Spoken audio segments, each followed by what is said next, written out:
119회는 특별히 까다로운 문제보단 꼭 나오는 문제 위주입니다. 시험 직전에 보기 좋은 회차니까 같이 하나씩 확인해 볼게요. 1번부터 보겠습니다. 현금 및 현금성 자산에 해당하는 총합계액. 자, 우리 네 가지가 있죠. 현금 있고요. 보통예금, 당좌예금, 현금성 자산. 현금성 자산은 취득 당시에 만기가 3개월 도래하는 금융상품을 의미하죠. 그래서 취득 당시라는 거 잘 기억해 두시고요. 그리고 현금에는 동전지폐 당연히 들어가고 또 나머지 부분들 외워주셔야 되죠. 만기가 도래한 국공제이자표, 배당금 지급 통지표, 우편한 증서 있고요. 자기압수표, 타임 발행수표. 자, 그럼 당좌예금 들어가고 취득 당시 만기가 4개월이 남았다. 안 되죠. 3개월이 남았을 때 타임 발행수표 당연히 가능하고 자기압수표도 포함입니다. 그럼 정답은 3번이네요. 자, 2번. 회계상 거래 결합 관계를 표시한 거고요. 옳지 않는 것. 1번. 현금으로 100만 원의 상품을 구입했다. 자, 그러면 상품 차변에 자산 증가, 대변에는 현금, 자산 감소. 커피 음료, 대금 10만 원 현금으로 지급하다. 차변의 복리후생비, 대변의 현금, 비용 발생, 자산 감소. 3번, 화물 차량. 그럼 차변의 차량 운반구하고 대출이래요. 뭐 단기 차입금이라든지 장기 차입금 들어가야겠죠. 부채 증가 맞고요. 4번, 매입 예정인 상품의 계약금 100만 원을 현금으로 지급하다. 현금 나가야 되고요. 계약금을 지급하면 선급금으로 분개를 하고 이 선급금은 비용 아니죠, 여러분. 자산입니다. 자산 증가. 계약금을 미리 지급했고요. 계약금에 따라 나중에 상품을 받을 권리가 있기 때문에 자산 증가로 보셔야 돼요. 자, 옳지 않는 것은 4번. 자, 3번은 수익인식 기준으로 틀린 것. 1번, 선적지 인도 조건. 자, 재화를 선적하는 시점. 1번은 맞죠? 2번, 상품권 판매. 자, 2번이 틀렸고요. 상품권을 판매한 시점이 아니라 회수한 시점이에요. 자, 2번 틀린 문장으로 정말 자주 출제를 하거든요. 자, 판매한 시점에는 우리가 돈부터 받았기 때문에 선수금이라는 부채로 회계 처리를 해요. 선수금, 부채로 처리를 했다가 이제 고객이 상품권을 주면서 제품이나 상품으로 바꿔갈 때 우리 입장에선 상품권을 회수한 시점에 상품 매출로 분개를 해주시는 거예요. 자, 3번은 위탁 판매, 수탁자가 제3자, 소비자에게 판매한 시점. 맞죠? 할부 판매는 재화가 인도되는 시점입니다. 4번, 감가상각 아닌 것. 4번이죠. 건설 중인 자산은 아직까지 만들고 있기 때문에 감가상각하지 않습니다. 그리고 토지도 마찬가지 감가상각하지 않습니다. 자, 5번. 무형자산 상각에 대한 설명으로 옳지 않는 것. 자, 우리 5번 문제 시험에 정말 자주 출제되고요. 크게 어렵지 않으니까 이 문제가 나온다면 맞출 수 있도록 꼭 외워주셔야 돼요. 잔존가치는 취득 원가의 5%. 아니죠. 잔존가치는 없는 것으로 합니다. 빵원. 2번. 관계 법령이나 계약에 의해 정해진 경우를 제외하고 20년을 초과할 수 없다. 네. 2번은 맞죠. 일단 옳지 않는 것이기 때문에 1번이 정답이고 3번. 상각은 자산이 사용 가능한 때부터 시작한다. 맞습니다. 상각이라는 거는 우리가 자산을 사용하면서 가치가 감소되는 부분을 계산을 하고 비용으로 처리하겠다라는 거죠. 그래서 사용 가능한 때부터 시작하는 게 맞고요. 보통 취득하고 바로 사용하니까 취득한 때다라고 생각을 하실 수 있는데 정확하게 하면은 취득한 때가 아니라 사용 가능한 때부터 상각을 시작하셔야 돼요. 4번. 상각 방법은 자산의 경제적 효익이 소비되는 형태를 반영한 합리적인 방법이어야 한다. 그죠? 뭐 정액법이라든지 정률법, 연수합계법 이러한 적당한 방법을 선택을 하셔서 감가상각을 해주셔야 돼요. 그 다음에 무형자산의 상각 방법을 합리적으로 정하기가 어렵다라고 했을 때에는 정액법을 사용하셔야 되죠. 다음 6번. 선입선출법을 사용하는 경우 상품 매출 원가. 선입선출법은 먼저 들어온 게 먼저 판매된다라는 방법이죠. 자, 매출 80개, 매출 그 다음에 60개가 나갔고 여기에 판매가는 그냥 판매할 때 소비자한테 받는 금액이에요. 자, 매출 원가를 물었기 때문에 일단 먼저 들어온 기초, 여기에서 80개 먼저 팔리고 그 다음에 20개 팔리겠죠. 그럼 나머지 40개는 두 번째 들어온 70개 중에서 40개가 팔려야 돼요. 자, 그래서 100개 곱하기 100원 더하기, 자, 두 번째는 40개 곱하기 110원. 자, 이렇게 계산해 보시면 정답은 1번입니다. 만약에 후입 선출법이었다. 그러면 일단은 두 번째 들어온 거, 매입 70개, 110원짜리가 먼저 팔릴 거고, 그 다음에 100개, 그죠? 100원짜리가 두 번째로 팔릴 겁니다. 자, 7번, 유동부채에 해당하는 것. 자, 임대보증금 비유동부채죠? 장기차입금도 비유동부채. 유동성 장기부채는 유동부채입니다. 유동부채. 외상매입금, 유동부채예요. 매도가능 증권은 자산이죠. 정답은 3번. 자, 7번 같은 문제는요, 틀리면 굉장히 아깝죠. 그래서 프로그램에 계정 과목 및 적요 등록 들어가셔서 유동성 장기부채가 헷갈린다. 그러면 검색을 해보세요. 그러면 유동부채에 유동성 장기부채가 분류되어 있을 겁니다. 8번, 자본의 구분이 다른 것. 8번도 마찬가지. 헷갈린다. 잘 모르겠다. 계정 과목 및 적요 등록 들어가셔서 찾아보시면 돼요. 자, 주식 할인 발행 차금, 자기 주식 처분 손실, 그 다음에 비교부 주식 배당금. 자, 1번, 2번, 4번은요, 자본 조정 쪽으로 분류가 되고, 자기 주식 처분 이익은 자본 잉여금 쪽으로 들어갑니다. 9번부터는 원가 회계예요. 예정 배부율은 작업 시간당 10,000원이고요. 작업 시간이 200시간이고, 제조 간접 원가 배부 차이가 200,000원 과다 배부일 때 실제 발생액은 얼마인가? 우리 T 계정 그려서 공부했었죠. 자, 실제 발생액, 예정 발생액, 그리고 과대, 과소, 실내, 대소 이렇게 적어주시고, 일단은 200,000원 과다 배부래요. 그럼 200,000원 과대 쪽에 일단 넣어주시고요. 그 다음 예정 배부액은 예정 배부율 곱하기 작업 시간이죠. 그죠? 10,000원 곱하기 200시간. 그러면 200,000원.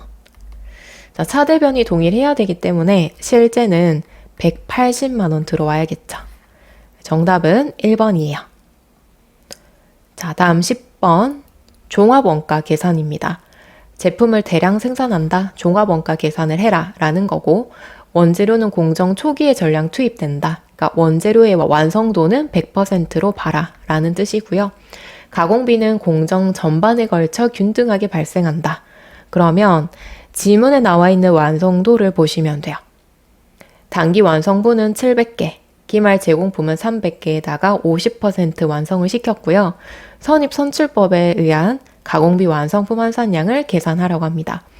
자, 그러면 가공비 선입선출법으로 구해주셔야 되는데, 우선은 단기에 완성시킨 게 700개래요. 그럼 700개 그대로 들어가면 되겠죠? 그 다음에 기말 제공품은 300개인데 50%까지 만들었대요. 그러면 150개 보시면 되겠죠? 자, 여기 굳이 퍼센테이지를 넣으면 100%라고 보시면 돼요. 자, 이렇게까지 구해주시면은 어떤 방법이에요? 맞아요. 평균법이요, 평균법. 자, 그 다음에 선입선출법으로 구하셔야 되죠. 평균법에서 기초 제공품을 빼주시면 선입선출법의 완성품 환산량이 나와요. 자, 그래서 기초 제공품은 200개의 완성도는 40%, 그래서 200개 곱하기 40%, 80개. 자, 이 80개를 빼주시고 나온 770개가 선입선출법의 완성품 환산량인 거예요. 자, 그래서 평균법은 완성품과 기말 제공품 두 개를 더해 주시면 나오는 금액이고, 여기에서 선입선출법을 구해야 된다. 기초 제공품을 빼면 됩니다. 그래서 평균법과 선입선출법의 차이는 기초 제공품이었죠. 왜냐하면 평균법은 기초 제공품 따로 계산하지 말고 기초랑 단기 착수랑 그냥 합쳐서 평균적으로 계산하자라는 거였고, 선입선출법은 기초 제공품 먼저 들어온 게 먼저 완성이 되더라. 그래서 기초 제공품을 따로 계산하는 방법이에요. 자, 다음 11번 원가 행태. 자, 지금 단위당 원가가 있고요. 조업도가 있죠. 자, 조업도 간편하게 생산량이라고 생각을 했을 때 생산량이 증가했을 때 개당 원가는 점점 감소하는 형태입니다. 고정비에 대한 그래프죠. 자, 1번 상하수도 요금. 자, 수도 요금은 기본 요금이 있고요. 기본 요금 초과하면 증가하는 형태죠. 그래서 준 변동비고요. 직접 재료비는 변동비의 대표적인 원가고요. 그 다음에 동력용 연료, 뭐 기름이라든지 가스 이런 부분도 생산량이 증가하면 그만큼 많이 사와야 되죠. 그래서 변동비 쪽에 들어가고요. 자, 임차료. 임차료는 물건을 많이 만들어낸다. 그럼 물건에 들어가는 임차료의 원가는 점점 더 줄어들 수밖에 없겠죠. 12번 개별 원가 계산의 특징 해당하지 않는 것. 1번 주문 생산에 적합한 원가 계산이다. 맞죠? 월말 제공품 평가가 필요하다. 아니죠. 제품 하나하나 따로 계산을 할 거기 때문에 월말 제공품 평가가 필요하지 않고요. 이 방법은 종합 원가 계산으로 보시면 돼요. 3번 납품종 소량 생산 맞고요. 제조 직접비와 제조 간접비 구분이 필요하다. 맞죠? 개별 원가 계산은 제조 간접비를 구하는 게 핵심이에요. 종합 원가 계산은 완성품이 몇 개인지 구하는 게 핵심이고요. 그죠? 자, 그래서 12번 같은 문제는 개별 원가 계산이랑 종합 원가 계산 두 개를 구분을 잘 짓고 있느냐 이거를 묻는 거예요. 자, 13번은 부가가치 세법입니다. 주사업장 총괄 납부 제도에 대한 설명으로 틀린 것. 총괄 납부죠. 주된 사업장에서 부가가치세 납부만 합쳐서 한꺼번에 납부를 하겠다라는 거예요. 1번 부가가치세 신고와 납부를 모두 주된 사업장에서 한다. 1번이 틀렸죠. 자, 신고는 각각 따로 하셔야 돼요. 자, A, B, C. 그러니까 본사가 있고 각각 지점이 있다라고 가정을 했을 때 부가세 신고는 각각 따로 하셔야 되고요. 납부는 본점이든지 지점이든지 한꺼번에 하시면 돼요. 이해가시죠? 그래서 A는 100만 원이 나왔고 B는 200, C는 오히려 환급 100만 원이 나왔다라고 가정을 했을 때 나는 본점에서 납부를 하고 싶다. 그럼 신고는 A, B, C 각각 하시되 납부만 본점에서 200만 원만 납부하시면 돼요. 그죠? 다 합치면 200이니까. 혹은 나는 지점에서 납부하겠다. 그럼 B에서 200만 원 납부하셔도 돼요. 그래서 신고는 각각 따로 하시되 납부만 주된 사업장에서 하시면 돼요. 자, 원칙적으로 해당 가세기간 개시 20일 전까지 신청해야 된다. 나는 주사업장 총괄 납부 제도를 이용하고 싶다라고 했을 때 20일 전까지는 신청을 하셔야 돼요. 주된 사업장은 법인의 경우 본점 또는 지점도 가능하다. 네, 납부만 하는 거니까 어차피 지점도 가능해요. 세금 계산서 발급은 각 사업장별로 해야 된다. 자, A와 B, C 모두를 독립적인 사업장으로 보고 있기 때문에 사업자 등록증을 각각 발급을 하셔야 돼요. 따라서 세금 계산서 발급도 각각 따로 합니다. 자, 그 다음에 참고로 비교해 주셔야 되는 거는 사업자 단위 가세제도. A와 B, C가 있죠? 본점에서 다 하는 거예요. 사업자 등록증도 본점에서 한 장만 발급, 세금 계산서도 본점에서 발급, 부가가치세 신고와 납부도 본점에서. 이해가시죠? 그리고 사업자 단위 가세제도도 마찬가지 20일 전까지 신청하셔야 돼요. 14번 부가가치세법상 과세 아닌 것, 세금 부과하지 않는 것, 재화의 공급, 재화의 수입도 10% 과세를 하고 있고요. 용역의 공급도 과세죠. 용역의 수입은 과세하지 않습니다. 자, 15번 부가가치세 매입세액 공제 대상. 매입세액으로 공제 가능한 것을 찾아보래요. 우리 불공 배웠던 거 기억나시죠? 공제 받지 못한다 라는 거였고요. 여기에서는 면세와 관련이 있다. 공제 안 되죠. 그 다음에 접대와 관련이 있다. 공제 안 되고 사업과 관련이 없다. 공제 안 되죠? 자, 그 다음에 비영업용 소형 승용차 1000cc 초과하는 차량 공제 안 되죠. 자, 토지도 마찬가지 공제 안 됩니다. 1번 면세사업자의 소모품 매입세액. 면세사업자는 매입세액 공제 못 받아요. 그죠? 자, 그 다음에 2번 과세 면세 겸용 사업자의 과세 매출분 관련 수수료 비용 매입세액. 과세도 하고 면세도 같이 하고 있대요. 근데 과세와 관련이 있으면 매입세액 10% 공제 가능하고 면세 사업과 관련이 있으면 공제 불가능합니다. 3번 일반 과세자의 개별 소비세 과세 대상 승용차 구입 관련 매입세액. 자, 일단은 2번이 정답이고요. 3번도 복수 정답으로 인정을 했습니다. 그 이유가요. 여기에 비영업용이라는 단어가 빠졌기 때문에 이 단어가 빠졌기 때문에 2번, 3번 복수 정답으로 인정을 했습니다.